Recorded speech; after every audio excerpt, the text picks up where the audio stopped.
आगामी लोकसभा चुनाव 2024 से पहले कांग्रेस फिर से 2019 वाली ट्रैक तो नहीं पकड़ रही है।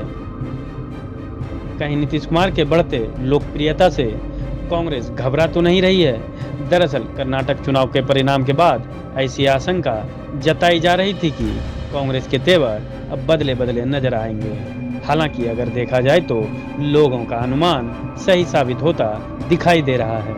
कुछ समय पहले तक कांग्रेस विपक्षी एकता को एकजुट करने के लिए नीतीश कुमार के बैसाखी का सहारा ले रही थी, लेकिन अचानक ही पार्टी को बिहार के मुख्यमंत्री नीतीश कुमार के बढ़ती लोकप्रियता खटकने लगी।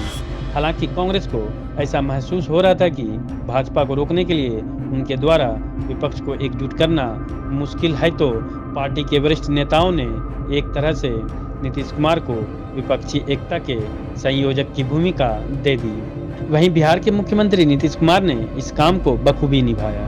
देश के कई दलों को एकजुट होकर चुनाव लड़ने के लिए राजी भी कर लिया। इस दौरान बिहार में विपक्षी दलों की बैठक होने की चर्चा होने लगी। जाहिर सी बात है कि इससे देश की राजनीति में नीतीश कुमार का दबदबा बढ़ता और संभव है कि विपक्ष की तरफ से प्रधानमंत्री के उम्मीदवार भी बन सकते थे। बस इसी वजह से ही कांग्रेस सहित कई दलों के अंदर इस बैठक को लेकर उत्साह देखने को नहीं मिल रहा था। वैसे भी कांग्रेस पिछले लोकसभा चुनावों से राहुल गांधी को प्रधानमंत्री बनते हुए देखना चाह रही है।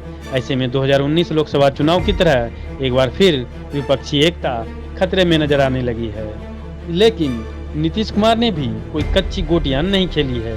वैसे भी उन्होंने जिस तरह से विपक्ष को एकजुट करने में दिन रात एक कर दिया, ऐसे में इतने अथक परिश्रम पर नीतीश कुमार पानी फिरते हुए नहीं देख सकते थे। इसलिए उन्होंने इशारों में कांग्रेस को सख्त संदेश देकर अपनी मंशा साफ कर दी। आपको बता दें कि नीतीश कुमार ने कहा कि कांग्रेस और अन्य पार्टियों को 12 जून की तारीख से परेशानी थी, इसलिए हम लोगों ने बैठक टालने का फैसला लिया।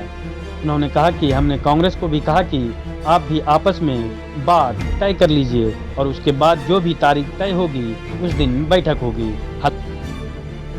नहीं, वो एक्चुअली 12 को जो करने वाले थे तो उसमें मैक्सिमम लोगों का समर्थन आ गया था, लेकिन एक का, और हम इनको तो कह लिए थे कांग्रेस वाले को, तो वो अभी देख रहे थे तो उनका रिपोर्ट नहीं आ रहा था। एक का और आ गया था कि सर 12 को तो हम नहीं रहेंगे। फिर कल भी हमारी बातचीत हुई है तो युवा का भी अब 12 छोड़ दिया जाए। फिर हमने कांग्रेस पार्टी को कहा है कि आप लोग भी बात कर लीजिए।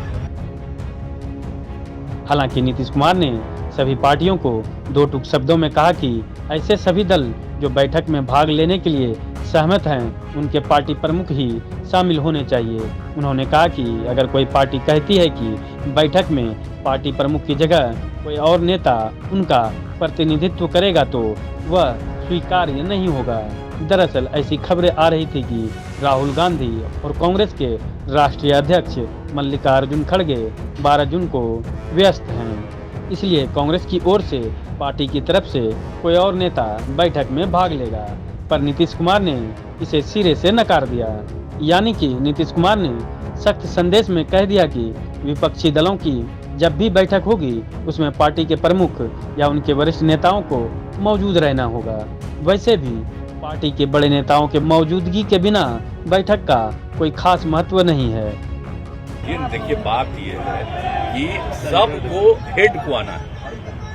अब कोई दूसरा रिप्रेजेंटेटिव आएगा, ये ठीक नहीं, तभी ना, इसलिए नहीं। बाकी सब लोग, दूसरे सब पार्टी के लोग भी कहने लगे कि मान लीजिए कि उसके तरफ से कोई दूसरा आवेगा, ये अच्छा नहीं रहेगा। क्योंकि कांग्रेस पार्टी बारे में चर्चा होने लगी कि उनके हेड नहीं आएंगे, उन लोगों का क्या दूसरे आ जाएंगे, तो सब लोग कहने लगे कि नहीं साहब, ये ठीक नहीं होगा, तो आना चाहिए। तो कल हम कह दिए उनको। हालांकि अगर देखें तो पिछले लोकसभा चुनावों के दौरान भी विपक्ष एकजुट कुछ इसी तरह नजर आ रही थी, लेकिन धीरे धीरे सीट बंटवारे और प्रधानमंत्री फेस को लेकर मतभेद होना शुरू हो गया और विपक्षी एकता धाराशायी हो गई। ऐसे में इस बार भी 2019 वाली परिस्थिति ना हो, ऐसे में नीतीश कुमार काफी एक्टिव नजर आ रहे हैं। हालांकि यह सभी को मालूम है कि बिहार के मुख्यमंत्री नीतीश कुमार के आगे की राह आसान नहीं है। खासकर इनके राह में सबसे बड़ी चुनौती कांग्रेस के रूप में नजर आ रही है। अब देखना यह है कि नीतीश कुमार इस बाधा को कैसे पार करते हैं। दोस्तों, आज के अंक में बस इतना ही। अगले अंक में कोई और जानकारी लेकर आपके सामने हाजिर होंगे। लेकिन ऐसी और कहानियों को सुनने और देखने के लिए समाचार फॉर पीपुल लिंक्स का हौसला बढ़ाएं। हमारे चैनल को सब्सक्राइब करें। वीडियो पसंद आए तो लाइक और शेयर करें। अगर आपके पास कोई सुझाव हो तो हमें कमेंट बॉक्स में लिखें, या फिर ऐसी ही कोई और कहानी सुनना चाहते हैं तो आप हमें कुछ इनपुट्स के साथ जानकारी साझा करें।